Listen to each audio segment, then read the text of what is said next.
झज्जर से कांग्रेस विधायक गीता भुक्कल ने यूक्रेन में फंसे छात्रों को निकालने के लिए सरकार से की अपील। कहा, जल्द अपनों की वतन वापसी कराए सरकार। चरखी दादरी में इनेलो नेता अभय चौटाला ने ली कार्यकर्ताओं की मीटिंग। गठबंधन सरकार पर साधा निशाना। कहा, सरकार से हर वर्ग दुखी। प्रदेश में इनेलो की बनेगी सरकार। प्रदेश में बढ़ रहा अपराध का ग्राफ। अंबाला के मिशन अस्पताल में गोली मारकर एक शख्स की मौत, तो गुरुग्राम में पूर्व सरपंच पर बदमाशों ने चलाई गोली। और पलवल में पेट्रोल पंप कर्मचारियों का बदमाशों ने लाठी डंडे और सरियों से किया हमला। फ्री में सीएनजी न देने पर गोली मारने की दी धमकी। सीसीटीवी कैमरे में कैद हुई बदमाशी।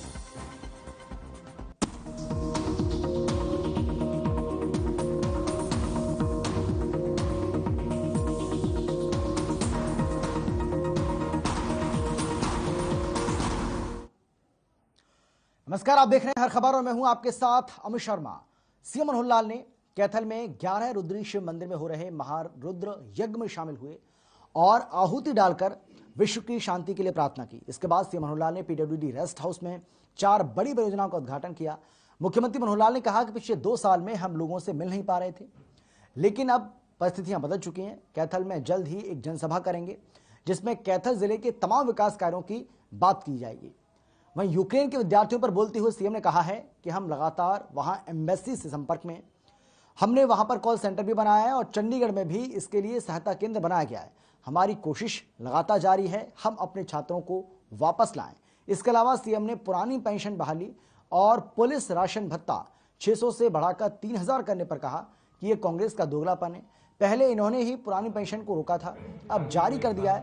ये सिर्फ भ्रम फैलाने के लिए ऐसा कर रहे हैं। लव कुश को शिक्षा दी। मंदिर में जिस प्रकार का ये आयोजन हो रहा है, मेरा सैनी जी वो भी आज साथ में, हमारे विधायक वो भी साथ में, हमारे गोरन जी वो भी पंकज नहीं सुरभि को लाओ, सुरभि को।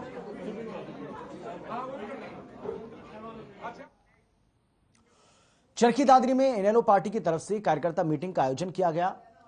आपको बता दें कि इस मीटिंग की अध्यक्षता इंदु बाला फोगाट ने की। इस मौके पर इनेलो पार्टी के महासचिव अभय सिंह चौटाला ने बताया कि सरकार की जन विरोधी नीतियों की वजह से आज हर वर्ग दुखी है और इस सरकार से छुटकारा पाना चाहते हैं। उन्होंने कहा कि आने वाले समय में इनेलो पार्टी की सरकार बनेगी। इनेलो पार्टी सभी वर्गों का समान रूप से विकास चाहती है। अभय चौटाला ने चरखी दादरी में ओलावृष्टि को लेकर कहा कि किसानों की फसलों को ओलावृष्टि की वजह से जो नुकसान हुआ है, सरकार को उसका उचित मुआवजा देना चाहिए। इसके अलावा नगर निकाय चुनाव के बारे में बोलते हुए कहा कि इनेलो पार्टी सिंबल पर चुनाव लड़ेगी। अभय चौटाला ने यूक्रेन मामले पर कहा कि सरकार को काफी दिन पहले से ही यूक्रेन और रूस के बीच युद्ध की सूचना थी, लेकिन सरकार चुनाव में व्यस्त रही।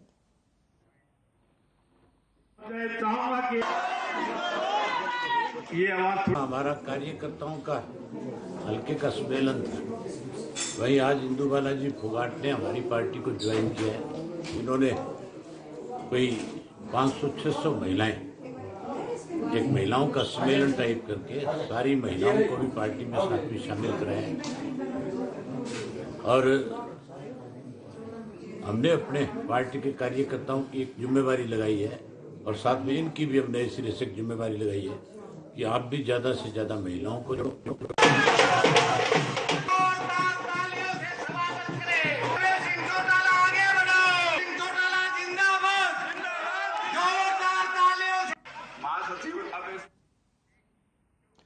भिवानी में आयोजित 38वीं पशु प्रदर्शनी में बीजेपी के प्रदेश अध्यक्ष ओम प्रकाश धनखड़ और बिजली मंत्री रणजीत सिंह चौटाला ने पहुंचकर अवलोकन किया। इस मौके पर उन्होंने प्रगतिशील पशुपालकों से बातचीत की और दुग्ध उत्पादन बढ़ाने संबंधी विषयों पर चर्चा करते हुए कहा कि हरियाणा में गौधन को बढ़ाने के लिए गौशालाओं को दी जाने वाली बिजली पर प्रति यूनिट छूट की गई है।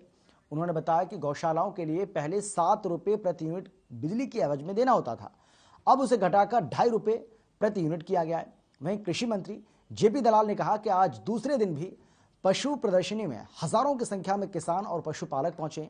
उन्होंने कहा कि इस पशु प्रदर्शनी के माध्यम से पशुपालकों को उत्कृष्ट किस्म के पशुओं को पालने की प्रेरणा मिली है। इस पशुपालकों की भविष्य में आमदनी बढ़ेगी।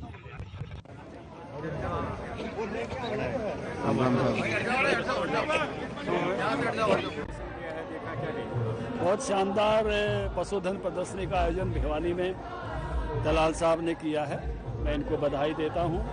हमारा जो डेयरी का क्षेत्र है वो 4 आधारों पर खड़ा होता है, जिसमें सबसे महत्वपूर्ण है जेनेटिक्स, नस्ल। और ये सारा का सारा मेला नस्ल को बढ़ाने के लिए है और सबसे अच्छी नस्ल के जो पशुधन है हरियाणा के वो यहाँ उपस्थित हैं और उसमें जो सबसे सर्वश्रेष्ठ है उनकी कैटवाक होती है और उनको इनाम दिया जाता है, जिससे हरियाणा का प्रति पशु दूध उत्पादन बढ़ता चला जाए और उसमें कामयाब हो रहे हैं। इसके साथ साथ टेक्नोलॉजी का प्रदर्शन भी है। दूसरा आधार टेक्नोलॉजी है और बेस्ट प्रैक्टिसेस सिखाने का काम हमारे साइंटिस्ट करते हैं सेमिनार लगा के। और पशुधन प्रदर्शनी का दूसरा दिन है और खुशी की बात यह है कि किसान हजारों की संख्या में आ रहे हैं और इस पशुधन को देख रहे हैं और वो भी कोशिश करेंगे कि इस तरह के जो उत्कृष्ट पशु हैं जिससे उनकी आमदनी बढ़े और प्रदेश की जीडीपी बढ़े, उनको वो पालेंगे। तो सारी विधियां यहाँ बताई जा रही हैं, प्रदर्शनी आए हैं, पशु देखने को मिलते हैं और जो प्रोग्रेसिव फार्मर हैं जिन्होंने इन पशुओं को पाला है वो आम आदमी जो किसान देखने आते हैं उनको ज्ञान देते हैं, जिससे कि उनसे सीख करके वो भी इस नस्ल के पशु पाल करके अपने परिवार का आमदनी बढ़ाएं और प्रदेश का जो है प्रगति करें। सर खास आपको देखने को मिला, बड़ा अच्छा लगा। हमारे कृषि मंत्री दलाल साहब के साथ मुझे इनविटेशन था मेले के लिए। हालांकि आज माननीय मुख्यमंत्री जी का प्रोग्राम था मेरे बिजली डिपार्टमेंट का। कल मैंने उनसे कहा कि जी मैं आ रहा हूं, मेरा जाना बनता है। उन्होंने कहा कि बहुत बड़ा मेला है, आप इसे छोड़ो, किसानों का मेला है, पशुओं का बहुत बड़ा मेला है।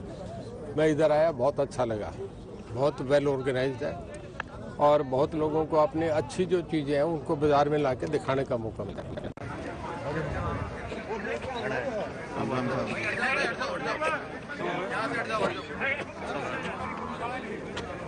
हाँ जी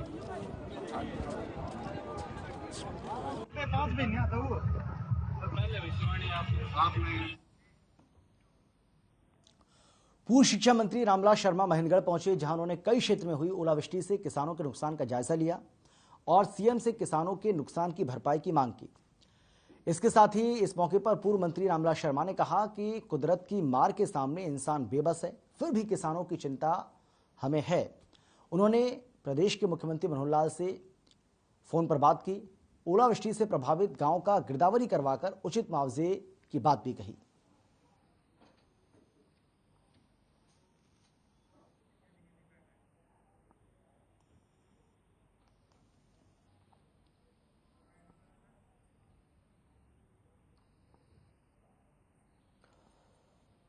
महेंद्रगढ़ की तस्वीर आपको हम दिखा रहे हैं, जहां पर पूर्व मंत्री रामलाल शर्मा ने जो फसलों को नुकसान हुआ है उसका जायजा लिया और उन्होंने कहा कि जो कुदरती मार है इसके आगे इंसान बेबस है, लेकिन फिर भी इस नुकसान का आकलन करके उसकी भरपाई के लिए मुख्यमंत्री से बात की जाएगी और जो भी उचित मुआवजा बनेगा वो लोगों को जरूर दिलवाया जाएगा। परिवहन मंत्री मूलचंद शर्मा ने झज्जर के धर्मशाला में नगर निकाय चुनाव को लेकर बड़ी बात कही। उन्होंने दावा किया कि नगर निकाय चुनाव में बीजेपी की जीत होगी। इसको लेकर एक बैठक भी की, जहां उन्होंने कार्यकर्ताओं को संबोधित किया और मीडिया से बातचीत करते हुए कहा कि आगामी नगर निकाय चुनावों को लेकर बीजेपी पूरी तरह से तैयार है। बीजेपी की जीत इस चुनाव में निश्चित है।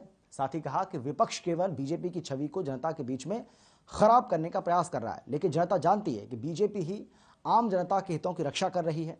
दूसरे ओर यूक्रेन में फंसे युवाओं के बारे में उन्होंने कहा कि मुख्यमंत्री और प्रधानमंत्री लगातार यूक्रेन से संपर्क में और अपने युवाओं को जल्द वहां से सकुशल वापस बुला लिया जाएगा। देश जो 70 लाख की आबादी, 50 लाख की आबादी, 1 करोड़ कोरोना की महामारी में आप छोटे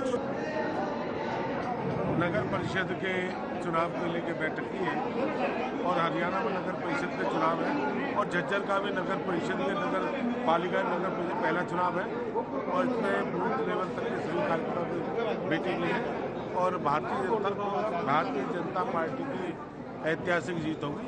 उससे तो हमारे बड़े भाई, हमारे यहाँ के सांसद लोकप्रिय अरविंद शर्मा जी, उनकी अध्यक्षता में सारा चुनाव लड़ा जाएगा अपने जनता का, और ऐतिहासिक जीत होगी। गहराई से समझेंगे तो भारतीय जनता पार्टी भाई एक बार नहीं, 2 बार नहीं, 3 बार नहीं, भारतीय जनता पार्टी हरियाणा से जाएगी नहीं। तो इस बात को समझ जाए, इस बात को समझ जाए, बहुत गहरी बात है। आप लोग उम्मीद करते हो, सरकार प्रति उम्मीद करते हो कि भाई मेरे काम होने चाहिए, मैंने मेरा सांसद बनाया, सांसद पकड़ाई में नहीं आया, सांसद मुझे देखो कोरोना की वजह से बोल रहे पकड़ाई में नहीं आया। कोरोना की जो मैं कहता हूँ, मेरा जो टेन्योर है, मेरा जो सांसद का जो समय है, वो तो सारा कोरोना था। देखिए, परिवहन मंत्री हैं, झज्जर आए हैं, हम उनका स्वागत करते हैं, लेकिन वो आए हैं क्या मांगने के लिए आए हैं या कुछ देने के लिए हमारे यहाँ पर आए हैं? और क्या नबज टटोल रहे? हम चारों के चारों विधायक यहाँ से जो है कांग्रेस पार्टी के मजबूत विधायक हैं। सांसद दीपेंद्र हुड्डा जी का, चौधरी भूपेंद्र सिंह हुड्डा जी का ये गढ़ है, और हमारी यहाँ की आदरणीय जनता ने बड़ी मजबूती से हमें बनाया है। नगर निकाय, नगर परिषद के जो चुनाव होने वाले हैं, मजबूती के साथ कांग्रेस पार्टी ये चुनाव लड़ने जा रही है। हमारी शुरू से ही बहुत ही अच्छे ढंग। रूस और यूक्रेन के बीच में चल रहे युद्ध में हजारों भारतीय छात्र यूक्रेन में फंसे हुए हैं और भारत सरकार उनको निकालने के लिए प्रयास कर रही है। इस बीच विश्व हिंदू परिषद के राष्ट्रीय अध्यक्ष प्रवीण तोगड़िया का बयान भी सामने आया। उन्होंने सरकार से अपील की है कि सरकार जल्द से जल्द सभी भारतीय छात्र छात्राओं को वतन वापस लाए और भारत सरकार सीधे रूस के राष्ट्रपति पुतिन से इस मामले में बातचीत करे। इसके साथ ही उन्होंने यूपी चुनाव को लेकर कहा कि अब की बार यूपी का किसान सरकार से नाराज है और योगी की राह यूपी में कठिन है।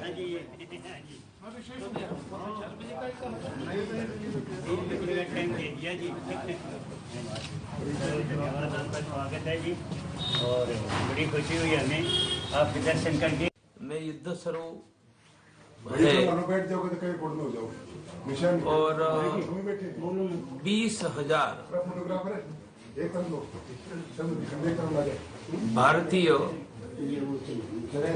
और MBBS पढ़ने वाले छात्र छात्राएं यूक्रेन में हैं और यूक्रेन में मजबूरी से पढ़ने गए हैं,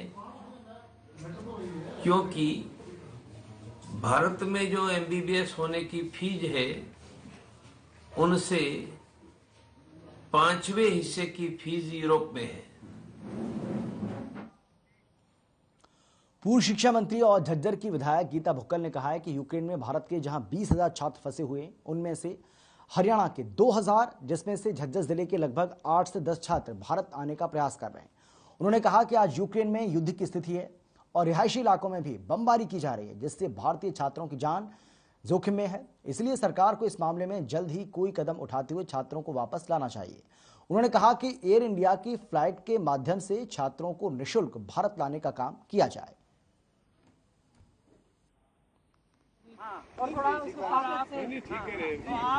बहुत ज़्यादा चिंता हो रही है। हमारे भारत देश के हमारे करीबन जो है 20,000 के करीब वहाँ पर ऐसे लोग हैं जो कि भारत से पढ़ने के लिए विशेष तौर से गए थे, जिसमें बताया जा रहा है करीबन 2,000 के करीब हमारे हरियाणा के बच्चे हैं जो उच्च शिक्षा के लिए वहाँ पर गए थे। झज्जर के भी हमारे करीबन 8-9 लोग ऐसे हैं जिनके परिवारों से संपर्क हुआ है, पता चला है कि उनके बच्चे वहाँ पर हैं। हमने जिला प्रशासन के अधिकारियों से भी बात की है, उनके परिवार से भी बात की है और हमारा अनुरोध है भारत सरकार से कि अतिशीघ्र हमारा जो एक्सटर्नल अफेयर डिपार्टमेंट है और हमारे प्रदेश के मुख्यमंत्री और होम मिनिस्टर इस चीज़ का गंभीरता से संज्ञान लेते हुए हमारे जो बच्चे वहाँ पर हैं, क्योंकि अभी नेटवर्क बंद हो जाएगा, नेट सुविधाएं बंद हो जाएंगी। जो बता रहे हैं कि एयर इंडिया की फ्लाइट्स उनको लेने के लिए गई थी, वो वापस आ गई और उन बच्चों को कोई भी उनका समाधान नहीं हुआ। वो किसी टनल में बैठे हैं, जैसा कि उन्होंने। सहकारिता मंत्री डॉक्टर बनवारी लाल ने सोहना के पंजाबी धर्मशाला सभागार में नगर परिषद के आगामी चुनावों को लेकर बैठक की। इस मौके पर उन्होंने बीजेपी की जीत का दावा किया। वहीं कार्यकर्ताओं को एक एक वोट की कीमत समझाई और इन सब के बीच उन्होंने दावा यह भी किया कि नगर परिषद के होने वाले चुनावों में नगर परिषद के सभी 21 के 21 वार्ड में बीजेपी जीत हासिल करेगी और सरकार की तारीफें करते हुए कहा कि बीजेपी सरकार में बिना पर्ची खर्ची के योग्यता के आधार पर नौकरियां मिल रही हैं।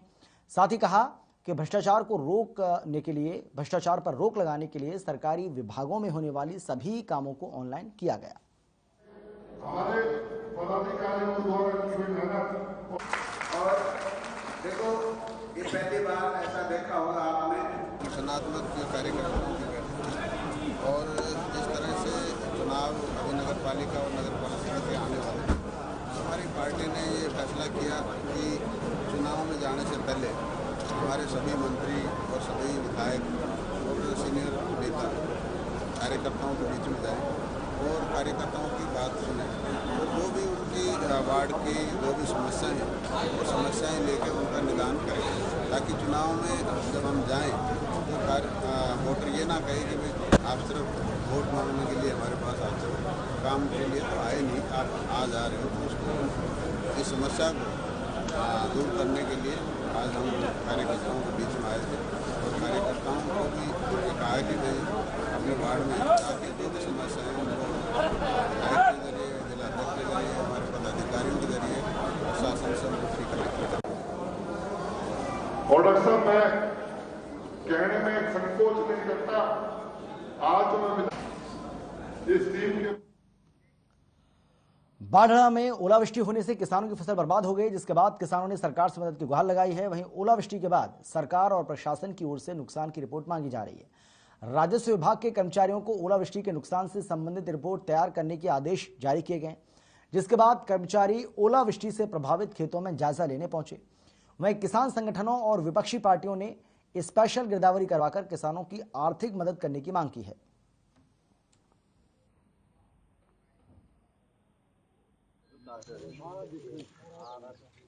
हमको ओलावृष्टि हुई है, आर्यनगर से बोल रहा हूँ जी, हरिपाल मेरा नाम है जी। और हम तो सरकार से गुजारिश कर रहे हैं कि ज़्यादा से ज़्यादा जल्दी यहाँ स्पेशल गिरदावरी हो। किसानों को कम से कम 40,000 रुपये मुआवजा मिलना चाहिए। 12 महीने किसानों का कम से कम 12 महीने का बिल माफ हुआ तब जाके किसानों को मतलब यहाँ पर गुजारा होगा, नहीं तो किसानों ने आत्महत्या करने तक की सोच लिया।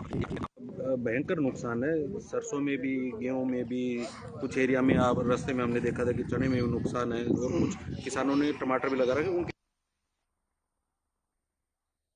नुकसान। और ये जो नुकसान है अभी नहीं, इसके 2 दिन बाद इसका और ज्यादा असर देखने को मिलेगा कि आप देख रहे हो ये फलियां बिल्कुल खोल दी है। जब इसके ऊपर धूप और गिरेगी ये बिल्कुल खुल जाएगी और पूरा नुकसान है। जहां जहां ओले की मार हुई ना, कुछ बचने वाला नहीं है।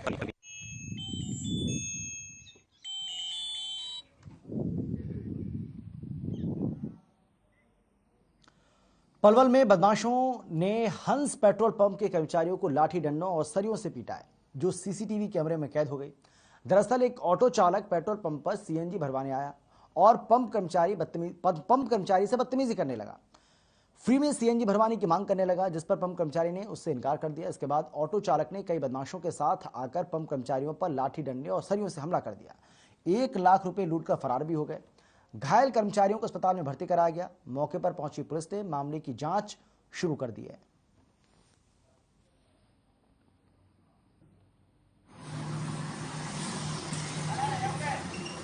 सर, मेरे पंप पे जो वारदात हुई है, 10 से 20 लोग बाइकों पे घाटा बांध के आए हैं और ऑटो भी आया है और उन पे हथियार भी थे। ये मेरे को पता नहीं किस तरीके के हथियार थे, कट्टा थे या क्या थे, और वो बड़े बड़े बांस, लाठी और कुदाल ऐसी चीजें थी उन पे, जो मेरे बच्चों को आते ही इन्होंने मारना शुरू कर दिया।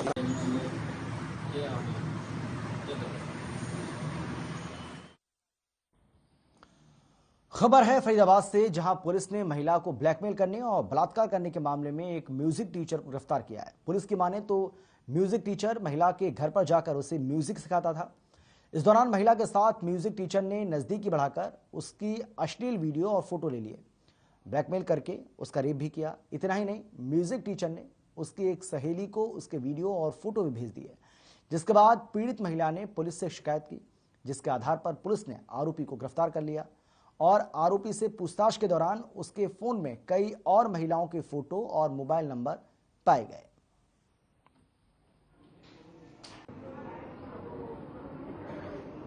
जी, हमने मुकदमा नंबर 39 में एक आरोपी जिसका नाम सुभाष है, जिसको फरीदाबाद से कल हमने अरेस्ट किया है। ये 22/2 का मुकदमा था और ये मुकदमा था कि एक पीड़िता हमारे पास आई है जिसकी 40 साल की उम्र थी वो काफ़ी दिनों से इस आरोपी से परेशान थी, क्योंकि वो उसके पास इस पीड़िता के बहुत ही न्यूड फोटो और कुछ अश्लील वीडियो थी, जो कि इसने धमकी देकर ब्लैकमेल कर कर बना रखी थी। ये लड़का म्यूजिक टीचर का काम करता है, और ये जब उस पीड़िता के घर पे जाता था तो उस टाइम उसके पति नहीं होते थे, वो काम पर होते थे, और उसने फिर एक दिन जबरदस्ती से उसके साथ रिलेशन बनाए हैं और फिर उसका बिना उसके नॉलेज के वीडियो बनाया है।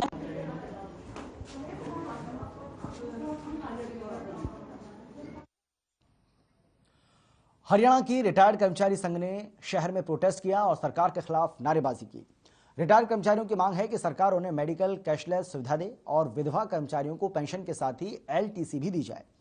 वहीं कर्मचारियों ने शहर भर में प्रोटेस्ट करते हुए झज्जर कांग्रेस पार्टी से विधायक गीता भुक्कल के निवास स्थान पर पहुंचकर अपनी मांगों को लेकर एक मांग पत्र भी सौंपा और मांग की कि हमारे मुद्दों को विधानसभा के इस सेशन में उठाया जाए। जिसके बाद विधायक गीता भुक्कल ने रिटायर्ड कर्मचारियों को उनकी समस्या के समाधान को लेकर भरोसा दिया।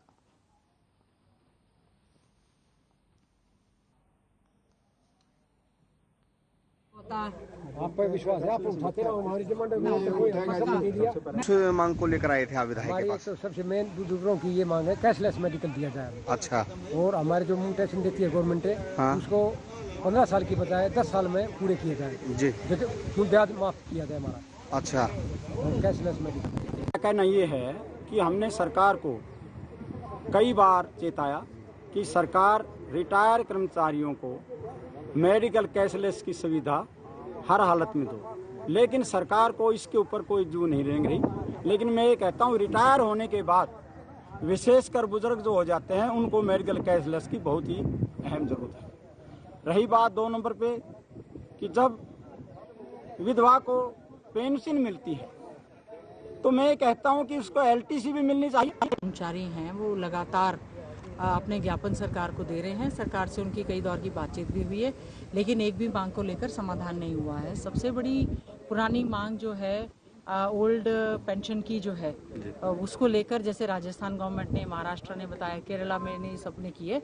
आदरणीय चौधरी भूपेंद्र सिंह हुड्डा जी ने भी कहा है कि हम लोगों का प्रयास रहेगा और हम आने वाले विधानसभा के सत्र में भी जो पुरानी पेंशन स्कीम की बहाली को लेकर बहुत सा संघर्ष चल रहा है, हम भी इसकी आवाज़ को पूरी तरह से उठाएंगे। साथ ही साथ में उनकी कैशलेस मेडिकल सुविधा की एक मांग है, एक LTC की मांग है और कई इस प्रकार की डिमांड्स हैं जो कि उन्होंने दी है। और उनका कहना है कि कैशलेस जो हमें सुविधा केवल 5 बीमारियों के लिए दी जाती है। पलवल में आंगनबाड़ी वर्कर्स और हेल्पर यूनियन की कार्यकर्ताओं ने अपनी मांगों को लेकर विधायक दीपक मंगला के आवास पर पड़ाव डाला। इस मौके पर विधायक ने कार्यकर्ताओं को आश्वासन दिया कि वो उनकी मांगों को लेकर उनका वकील बनकर सरकार तक पहुंचाने का काम करेंगे। विधायक के आवास के बाहर चल रहे पड़ाव में पहुंचे सब कर्मचारी संघ के प्रांतीय प्रधान सुभाष लांबा ने कहा कि अगर जल्द सरकार से उनकी मांगों को पूरा नहीं किया गया तो आगामी 3 मार्च को चंडीगढ़ में 52,000 आंगनबाड़ी कार्यकर्ता विधानसभा का घेराव करेंगे। इसके अलावा C2 के जिला प्रधान शिवपाल भाटी ने कहा कि सरकार को आंगनबाड़ी कार्यकर्ताओं की मांग मान लेनी चाहिए।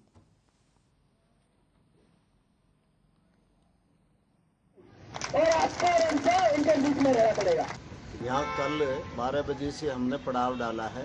पूरे हरियाणा में या तो बीजेपी के मंत्री और जहाँ मंत्री नहीं है वहाँ विधायकों के आवास पर 22 के 22 जिलों में यह पड़ाव चल रहा है। तो कल लगभग 12 बजे से हमने शुरू किया था और आज 12 बजे तक रहेगा। इसमें जो आंगनबाड़ी वर्कर हेल्पर की मांगे हैं उन पर भी विधायकों से और मंत्रियों से चर्चा करके ये कहा जाएगा सरकार इन्हें लागू करे। आज सर्व कर्मचारी संघ के प्रांतीय प्रधान सुभाष लांबा जी आ रहे हैं। सब मिलकर किसानों के नेता, आंगनबाड़ी के नेता, सर्व कर्मचारी संघ के नेता सारे मिलकर मंगला जी से बात करेंगे और बात करने के बाद ही बताया जाएगा। लेकिन हमें लगता नहीं है भारतीय जनता पार्टी इस मांग को हल करना चाहती है।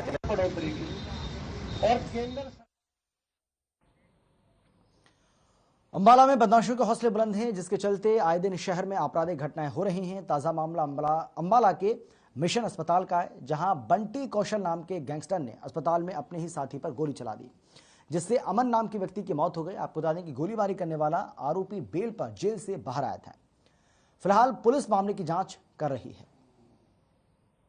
ये हमारे पास इंफॉर्मेशन आई कि यहाँ पे 2 लोग थे, बंटी और अमन।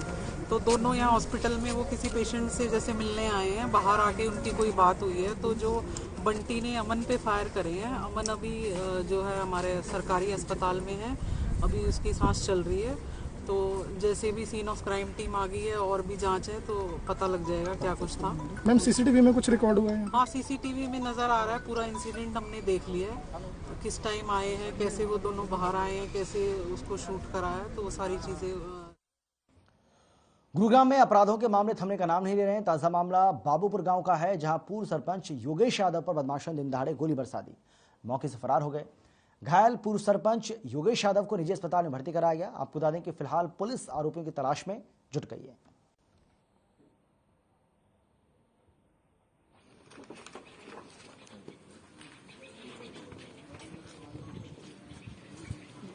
फिलहाल हम गुरुग्राम के बाबूपुर गांव में मौजूद हैं, जहां पर तकरीबन पौने घंटे पहले जो है गोलियों की जो है गूंज से ही पूरा गांव जो है वो गूंज चुका था। गुरुग्राम में दूसरे दिन लगातार जो है यहां पर गुरुग्राम जो है गोलियों की आवाज से गूंजा है। मैं आपको बता दूं कि फिलहाल हम वहीं पर खड़े हैं जहां पर गोलियां चली है। सरपंच योगेश यादव के ऊपर यहां पर जो है गोलियां चली हैं और फिलहाल वो जो है एक निजी अस्पताल में जो है फिलहाल भर्ती उनको कराया गया है। तमाम लोग यहाँ पर मौजूद है। आप देख सकते हैं कि जांच अधिकारी जो पुलिस की टीम है वो भी यहाँ पर मौके पर मौजूद है। वो तफ्तीश में जुटी हुई है कि आखिर क्या कुछ मामला जो था वो उस वक्त था। और यहाँ पे साफ तौर पर जो परिजन है वो इस मामले को जो है दबाने की कोशिश कर रहे हैं। शायद ये लोग जानते हैं कि आखिर गुरुग्राम में जो ये अपराध बढ़ रहा है वो किसकी वजह से बढ़ रहा है। फिलहाल हम वहीं मौजूद है। आप देख सकते हैं कि यही वो जगह है जहां पर ये पूरी वारदात जो है वो घटित हुई है। यहीं पर जो योगेश यादव हैं वो अपने काम से आए थे और यहाँ पर उन्होंने गाड़ी पार्क की और तुरंत बाद जो है उनके ऊपर जो है यहाँ पे 3 से 4 लोग आकर जो है फायरिंग जो है वो करके चले गए। यहाँ पर जांच अधिकारी भी मौजूद हैं, उनसे बात करते हैं। सर, क्या कुछ हुआ था? मैडम, गोली चलने की सूचना मिली थी, तुरंत मौके पे आ गए थे। तो आने के बाद उसको कितने लोग जो है वो बताए जा रहे हैं? रेवाड़ी के रेलवे स्टेशन के पास एक होटल के कमरे में एक युवक ने फांसी लगाकर जान दे दी। दरअसल चेकआउट के समय कमरा न खोलने पर होटल कर्मियों को कुछ संदेह हुआ तो उन्होंने पुलिस को सूचित किया। मौके पर पहुंची पुलिस ने खिड़की तोड़ी तो युवक फंदे पर लटका मिला। युवक की जेब से सुसाइड नोट भी मिला है। पुलिस ने तुरंत शव को कब्जे में लेकर जांच शुरू कर दी है। मृतक की जेब से सुसाइड नोट और कुछ दस्तावेज पाए गए। हालांकि सुसाइड नोट में उसने किसी को भी अपनी मौत का जिम्मेदार नहीं ठहराया।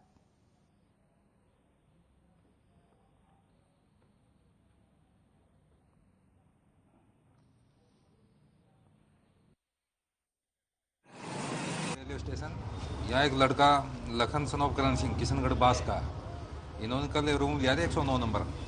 इसमें जब आज सुबह चेक किया तो ये हैंग किया हुआ है इसने। तो इसके पास से एक सुसाइड नोट मिला है जिसमें इसने किसी को जिम्मेदार नहीं ठहराया है। इसके परिवार वालों को बुलाया है, फॉरेंसिक जो एफएसएल टीम है वो टीम बुलाई है हमने, और जो परिवार के आदमी आएंगे जिनके अकॉर्डिंग जो बयान होंगे कार्रवाई करेंगे। आज सूचना प्राप्त थाने में करवाया है इन्होंने, तो कंसर्ट आईओ से बात करें हम, है ना। अभी सूचना मिली है तो बातचीत